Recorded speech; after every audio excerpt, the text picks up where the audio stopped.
With the holidays fast approaching, it's a perfect time to get your home in order. But with so many of us now working from home, it can be a little challenging. In this week's episode of Live Your Dream, I caught up with my niece, Patience Sivillo, also known as Lil Mess Perfect, who's a professional organizer. Patience, thank you so much for joining us. I am super excited that you are here today because, one, this is a very timely topic.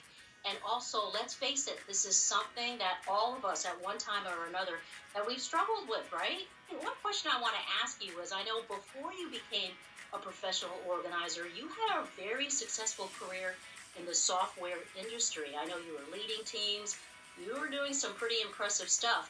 And then you made a switch. You leaped over to being a professional organizer. I'm curious, why did you make that pivot? Well, I had my son in 2016, and I just needed more time. I needed more time for myself, for him, my family.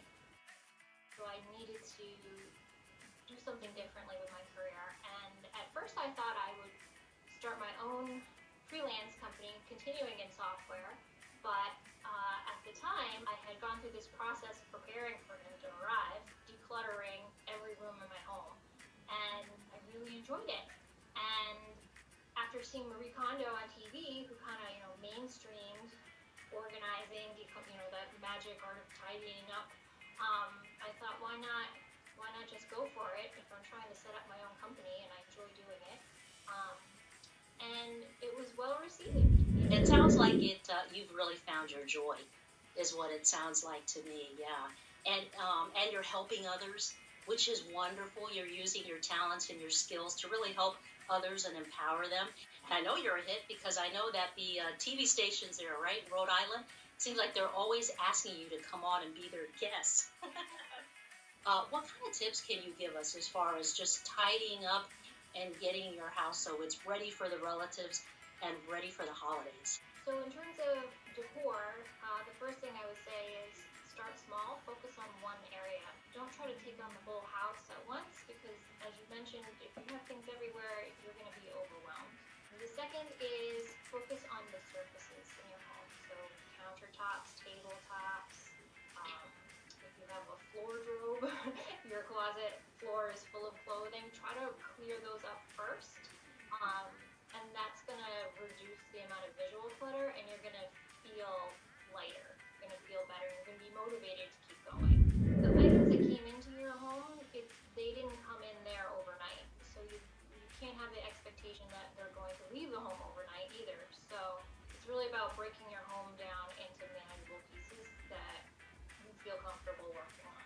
So you can take it by room, or you can take it by drawer, you can take it by surface, you can take it by task. So earlier we were talking about mail clutter.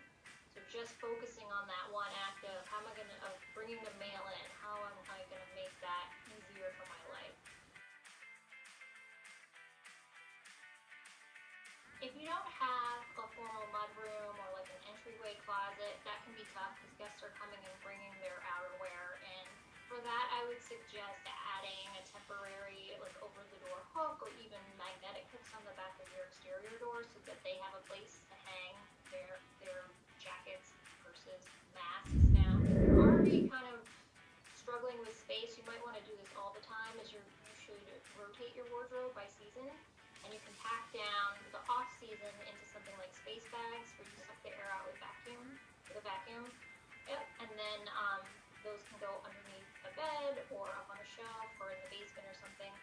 One of my favorite parts of the organizing process is purging and decluttering because at the end of the day, I leave with all those items and drop them off for donation. So they are left with a larger space. They're left with less stuff. They feel lighter.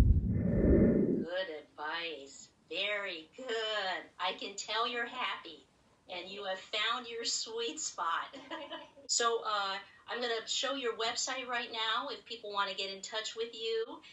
But you better give her a call because she's getting very popular.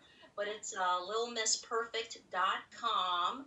And I know your phone number's on there, your email's on there, and all the services you provide. All right, Patience, thank you again so much for joining us.